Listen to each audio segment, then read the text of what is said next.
Hey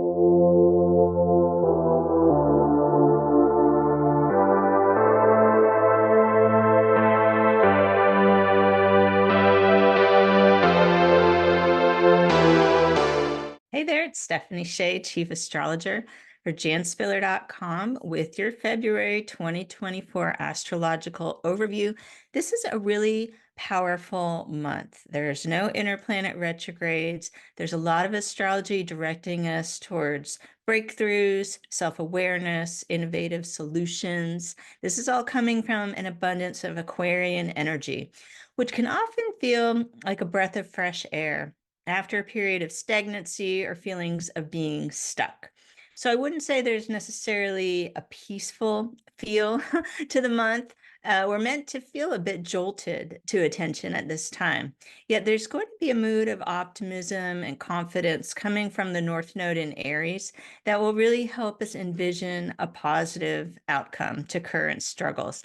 So I'm looking at some of this month's astrology as realism in sort of a dance with idealism to create these win-win situations. One of the things that's causing that energy is Jupiter and Saturn in what's known as a sextile. This is a very favorable aspect between outer planets. I've heard my fellow astrologer KJ Atlas describe this as a high five between planets. I kind of like that. They're getting along, and Jupiter is an expansive planet. It has to do with abundance and opportunity, where Saturn is very grounded in realism and being aware of our limits. So you can see how this could be a successful collaboration to help make our dreams a reality. So this is very strong this month. We really want to take advantage. We will feel the sextile into March, but we're feeling it most strongly now. We also are having Chiron and the North Node come together. This is special astrology. I'm very invested, of course, in anything to do with the North Node. It's sort of where I've been investing my time and energy working on finishing Jan Spiller's final book about the North Node through each house of an astrology chart. And in the sky, the North Node acts much the same as this guiding compass on a global scale as it might act within an individual birth chart. So if we look at Chiron as the planet of healing, and the North Node having to do with what's going to lead us to a successful outcome, I'm seeing this month as a time where we might be able to let go of something, heal something that has been holding us back from being our most courageous self, from pursuing success for ourselves.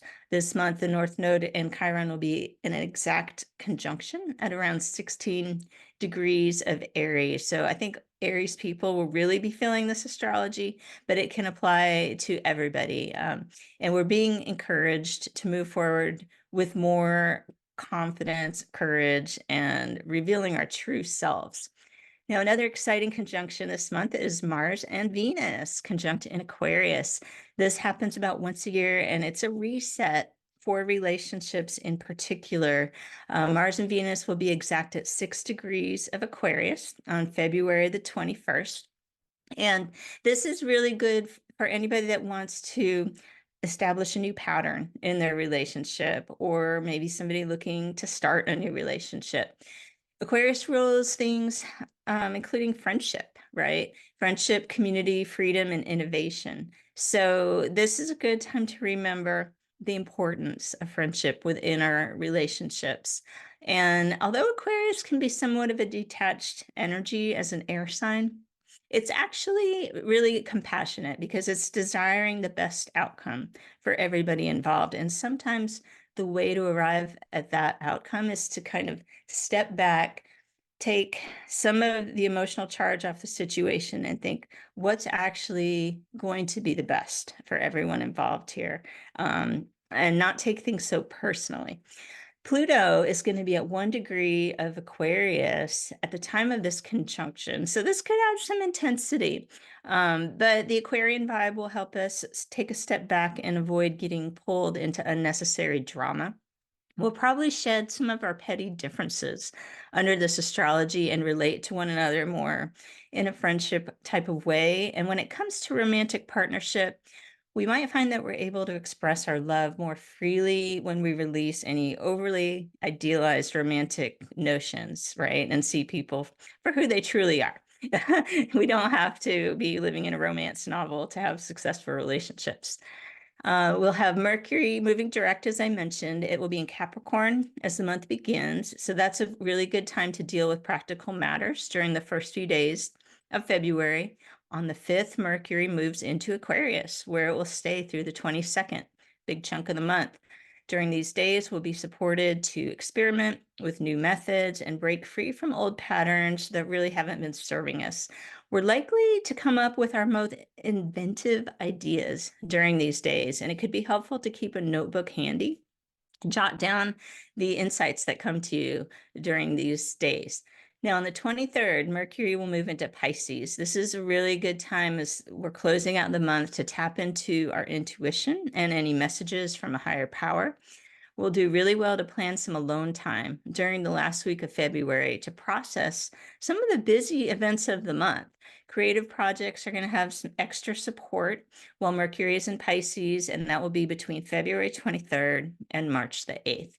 Now, Mars will be in Aquarius between the 1st and the 12th. However, Mars is in Capricorn, encouraging us to take charge of important projects and goals.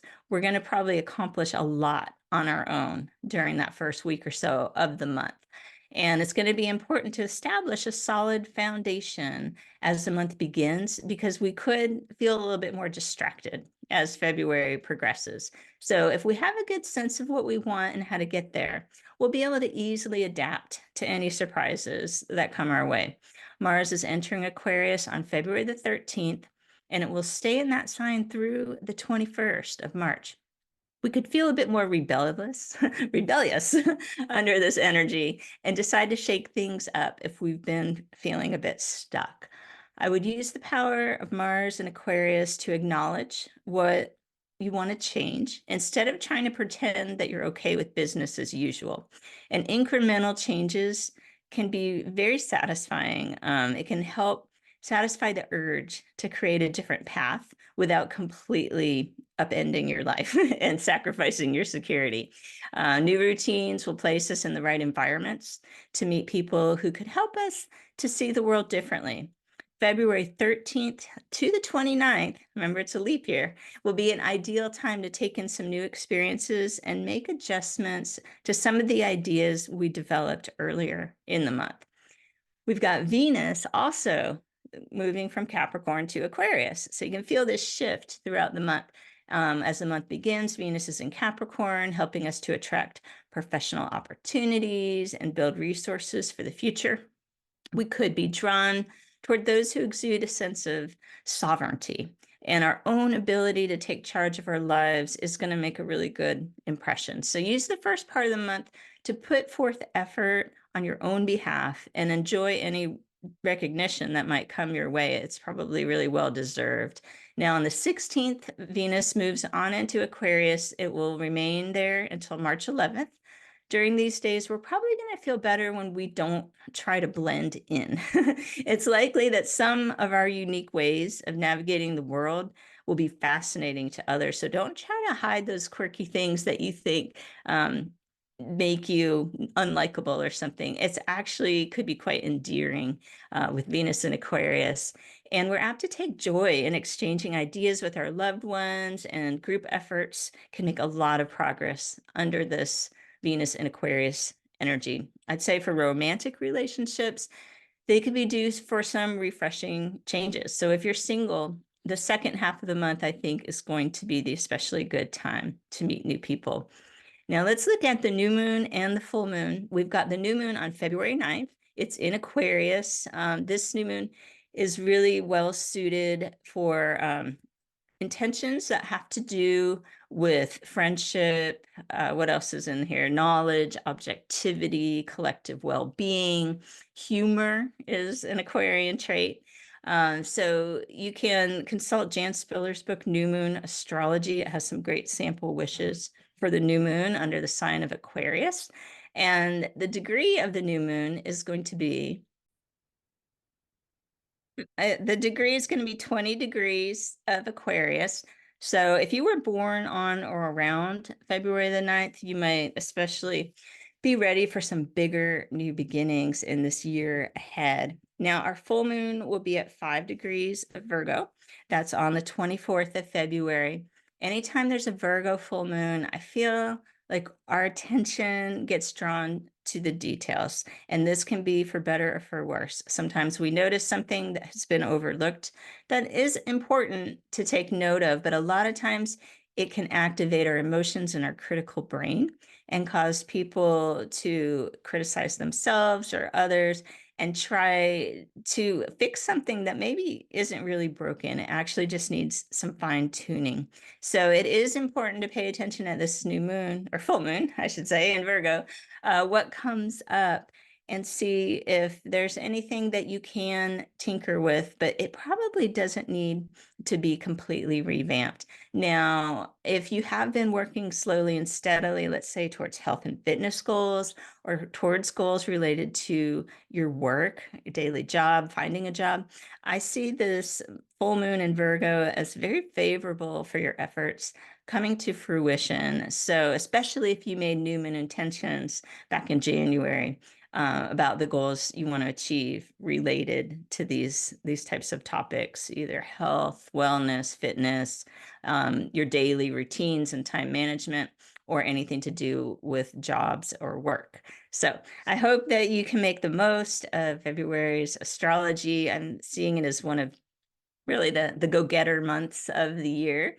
before things will start to slow down at the end of next month. I'll tell you about that in the March video.